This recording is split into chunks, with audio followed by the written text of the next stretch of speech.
Now to a revelation from the U.S. Defense Secretary Ash Carter during his visit to the Philippines. He says the allies have been conducting joint patrols in the South China Sea since last month. The Pentagon chief also announced some U.S. troops will stay behind after those joint exercises. CCTV's Nathan King has more. All smiles as allies announce their relationship is getting closer and closer. The U.S. Secretary of Defense says that a force of 300 U.S. troops, including Air Force commandos, combat aircraft and helicopters, will remain behind through the end of April.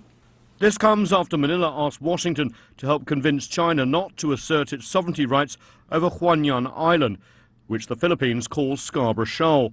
These moves are on top of the recently inked enhanced security agreement with the Philippines.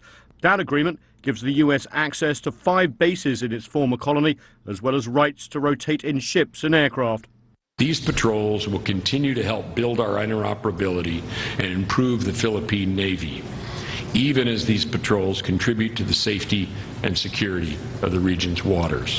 The U.S. will also continue so-called freedom of navigation operations. They involve U.S. Navy ships intentionally sailing within 12 nautical miles of islands and features claimed by China, a zone traditionally used to define maritime boundaries.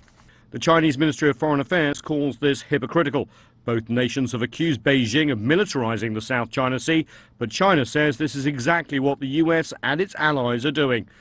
The Ministry of Foreign Affairs also sees hypocrisy in the Philippines' unilateral move at The Hague to get an international tribunal to dismiss China's sovereignty claims in the South China Sea, while at the same time making moves to bolster its position militarily.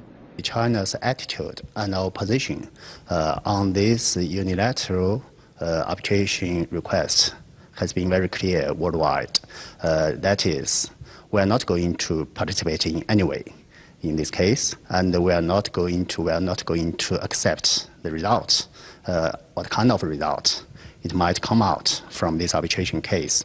A ruling from The Hague and that tribunal on the United Nations Convention of the Law of the Sea is expected within weeks and could cause further tensions. Nathan King, CCTV, Washington.